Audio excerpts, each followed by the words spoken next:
I certainly never thought I'd be saying this, but Activision Blizzard plans to be the next Hollywood studio all aboard the cinematic universe cash grab. Yes, Call of Duty wants to pull a Marvel. What a time to be alive. What's going on, guys? Welcome back to BlackTideTV. Before we get into the main topic today, I've got a few little things that I'd like to bring up. The first being that this is a Call of Duty Infinite Warfare gameplay, which is crazy. I haven't been posting Infinite Warfare in a while. I've been really focusing on Modern Warfare Remastered. I'm very close to earning Exclusion Zone Camouflage, and I'm almost done a ton of challenges in that game.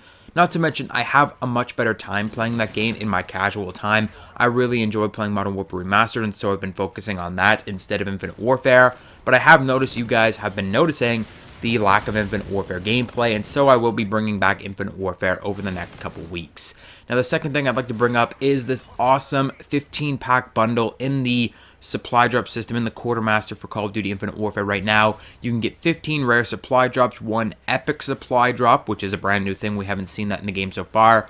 1 guaranteed dupe protected epic Mark II prototype, and an epic weapon camouflage, all in for 525 keys. This is why you want to save up your keys in these games, guys, when they have these pretty big events that you can purchase these very special things. I will be grinding out over the next couple of days. I might even live stream and earning my first 15-pack bundle and adding it to my collection. I've already got like 70 rare supply drops and like 10 epic supply drops, or legendary supply drops, just sitting around waiting for the next prototype update. But I will be grinding up and unlocking one of these things, so look forward to that.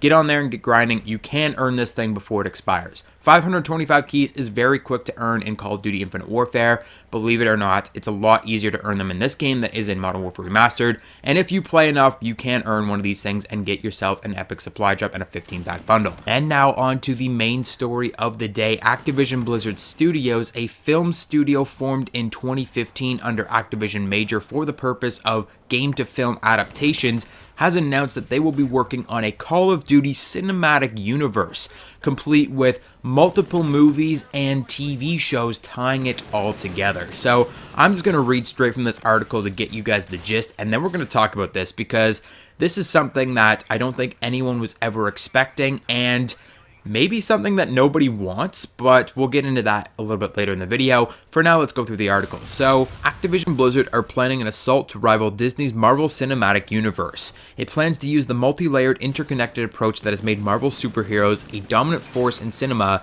to turn the first-person shooter into an all-conquering film franchise of its own. 2 people are tasked with pulling that off: Stacey Sher and Nick Van Dyck, the co-presidents of Activision Blizzard Studios, an in-house production division that hopes to succeed where almost everyone else has failed by turning games into commercially and critically successful film and TV. According to the pair, work on the Call of Duty films has already generated multiple scripts and involved extensive research with military experts and retired soldiers. They are mapping out a Call of Duty universe which will draw on the feel of the different incarnations of the game rather than transposing existing plots. A first installment could release within a couple of years after starting shooting as early as 2018. All going to plan, there could be more to follow. We've plotted out many years, Sher tells The Guardian. We put together this group of writers to talk about where we were going. There'll be a film that feels more like Black Ops, the story behind the story. The Modern Warfare series looks at what it's like to fight a war with the eyes of the world on you. And then maybe something that is more of a hybrid where you are looking at private covert operations while a public operation is going on. Van Dyck adds, it's going to have the same sort of high adrenaline, high energy aesthetic as the game, but it's not a literal adaptation. It's a much more broad and inclusive, global in scope, a big tentpole Marvel-esque movie. With credits as a producer on Tarantino's Pulp Fiction, Django Unchained, and The Hateful Eight, Sher's involvement brings artistic credibility to Activision's plans. However, it is her co-president, Van Dyck, who represents the clearest indicator of the company's grand ambitions. As a senior executive at Disney, he played a key role in acquiring and developing the Marvel and Star Wars brands, both of which are thriving critically and commercially by carefully planning how they branch out from the core stories into side plots and characters. With Call of Duty, he says the aim is to emulate the way Marvel has created these individual universes that interconnect and a timeline that makes sense with consistent themes and Easter eggs. The pair are also looking at a TV series focused on historical conflicts such as World War II and Vietnam, which is how the Call of Duty franchise started, again mirroring Marvel's 4 series on Netflix: Daredevil, Jessica Jones, Luke Cage, and Iron Fist. Speaking of Netflix, another encouraging sign is the success of their first project, a Netflix TV series based on the children's game Skylanders, which debuted last year. Cher says they believe something in the region of 10 million people have tuned into the first series, and Netflix has already ordered a third series before the second has even been released. So before we discuss the quote-unquote Call of Duty cinematic universe, let's first recap what we know about Activision Blizzard Studios and their experience in the industry. So Activision Blizzard Studios was formed in 2015, and so I imagine they can't have had too much experience with developing a steady production crew. Despite this, they have one major project under their belt, and that would be the first season of the Netflix series Skylanders, which they assume to be pretty popular, but that could just be because the games are popular and that drove a lot of children to enjoy the television show. Now, I have not seen the television show, nor do I plan to view it, but if you guys have seen it, let me know in the comment section down below what you think of it. What's the production value like? I know it's going to be an animated series. The Call of Duty series that they make will not be animated. They will be live action, so it's not an exact translation. You can't say, oh, well, the Skylanders series is pretty good, so the Call of Duty games are going to be, or the Call of Duty movies are going to be good. It doesn't directly translate like that, but you can see like the production value and how much money they're really willing to spend on their filmography, if you get what I mean. So I haven't seen it, but if you have, let me know in the comment section down below what it's like, if the production value is good enough. I honestly do not plan to watch it at any point, even though it is our only information that we have for Activision Blizzard right now. It's still not worth it in my eyes. I've got better things to waste my time on. But up next, we've got to talk about this Nick Van Dyke guy. This guy is a former senior executive at Disney. Now that is a major step forward, in my opinion, for this Call of Duty cinematic universe, whatever, for Activision Blizzard Studios in general. Disney owns the cinematic world. Disney, if you did not know, own Marvel.